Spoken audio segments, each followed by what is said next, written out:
Eu sou a professora Silvana Prado e essa videoaula será sobre o português brasileiro. Hoje vamos olhar para a história da nossa língua a partir do século XVI, para entender alguns aspectos históricos e sociais que influenciaram a evolução do português aqui chegado à época do descobrimento até a língua materna que realizamos na atualidade.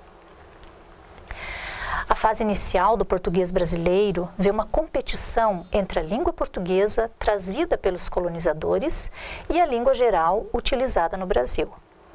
Portanto, de 1532 a 1654, houve no Brasil uma situação de bilinguismo, língua geral versus língua portuguesa. De 1654 a 1808, a língua portuguesa predominava na costa brasileira, enquanto os crioulos índios e africanos predominavam no interior. E a partir de 1808, a difusão do português pelo interior revelou a distinção entre falares rurais e urbanos, sendo que uma gramática do português brasileiro se estabeleceu na passagem do século XIX ao século XX. Estudos foram desenvolvidos para estabelecer se o português brasileiro derivava do português quatrocentista, com suas variedades sintáticas, ou do quinhentista, já mais regrado e sem tantas variantes. Hipóteses também foram apresentadas para a origem do nosso idioma. A evolucionista defende que o português brasileiro é uma continuação do português arcaico e que a fala das populações rurais, das periferias das cidades e da grande massa não escolarizada revelam raízes linguísticas românicas e lusitanas.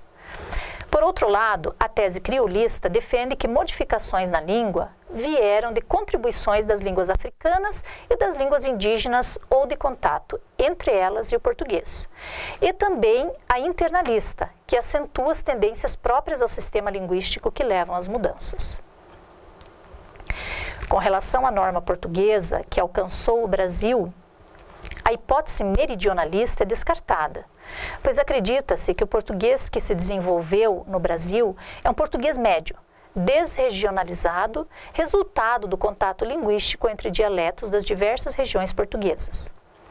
Do ponto de vista sociolinguístico, as variantes sociolinguisticamente mais privilegiadas obtiveram maior êxito ao se impor perante as demais.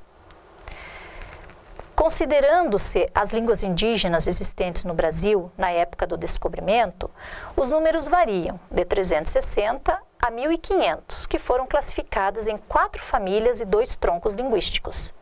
Existia também uma língua geral, utilizada para designar as línguas indígenas faladas em grande extensão territorial e para estabelecer comunicação entre tribos falantes de línguas diversas e entre estas e os portugueses. Já vimos anteriormente que a língua geral concorre com a língua portuguesa no processo de disputa pela hegemonia linguística brasileira.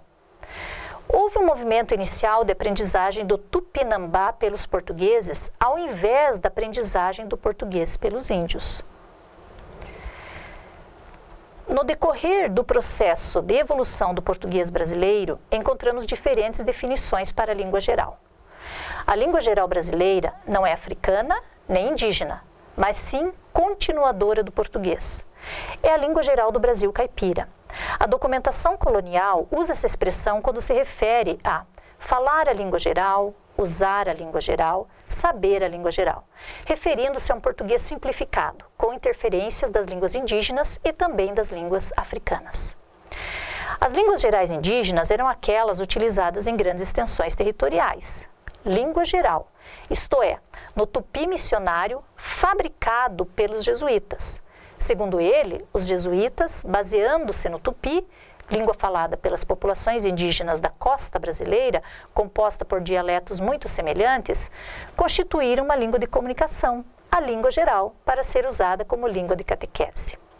E as línguas africanas, de base banto, que se espalharam pelo Rio de Janeiro, São Paulo, Minas Gerais, Maranhão, Pernambuco e Alagoas. A disputa entre a língua geral e a língua do português foi vencida pela última, principalmente pela atuação do Marquês de Pombal, cuja política linguística incluía o uso obrigatório da língua portuguesa, a expulsão dos jesuítas e a subordinação da educação formal ao Estado português. A vinda da família real ao Brasil em 1808, com toda a sua corte, que incluía 15 mil portugueses, também teve grande influência nesse processo. Com a dominação política daqueles que não falavam a língua geral, mas sim a língua de Portugal, a atribuição de prestígio ao idioma lusitano foi decisivo. Os novos padrões civilizados devem ter funcionado como preceitos de comportamento ideal, investidos de prestígio social. Dessa forma, as línguas gerais eram associadas à barbárie, enquanto que a língua portuguesa era vista como a língua da civilização. Nas mudanças propostas pelo processo civilizatório, observa-se que as línguas de base indígena serviram ao colonizador quando seu domínio se dava através da fé cristã, enquanto que o uso da língua portuguesa se tornou parte dos padrões civilizados necessários para o domínio do colonizador através do Estado absolutista. Com isso, o português vai se tornando a língua hegemônica já a partir do século XVIII, e as línguas indígenas foram relegadas a uma condição de marginalidade, o que levou muitas delas a desaparecerem. Apesar do grande número de africanos feitos escravos no Brasil, cerca de 7 milhões, predominavam as línguas bantus. Porém, não é provável que uma se tenha tornado hegemônica durante o período colonial, pois é sabido que o contingente da população escrava se organizava complexamente, distribuindo-se em estratos sociolinguísticos. Existiam os escravos ladinos, que eram falantes da língua africana e do português como segunda língua, os escravos boçais, desconhecedores da língua portuguesa, e os escravos crioulos, que eram bilíngues, porém falantes do português como língua materna. E a interação linguística desses estratos é um dos problemas-chave da história linguística brasileira. O dialeto das senzalas originou-se a partir das línguas banto, que tiveram grande influência na constituição desse dialeto e nas palavras que passaram ao português brasileiro. Com isso, tanto as estruturas morfológicas do banto quanto do português sofreram alterações, que foram então incorporadas ao português brasileiro. Exemplos são encontrados no nosso material de apoio, na página 64. Semelhanças entre a estrutura fonológica do português e das línguas banto, mesmo número de vogais, mesma estrutura silábica, o que explicaria a não emergência de crioulos africanos no Brasil, além de certas características da pronúncia do português brasileiro.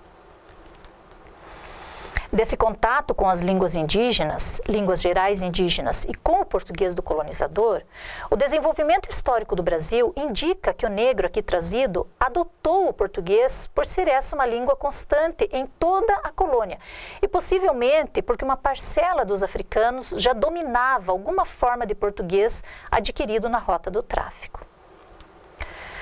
Ter uma visão do ambiente sócio-histórico em que a nossa língua se desenvolveu é importante para que se possa perceber as diferenças entre o português europeu, idioma base das prescrições da gramática normativa amplamente difundida nas escolas, e o português brasileiro, uma vez que o português brasileiro é heterogêneo, plural e polarizado.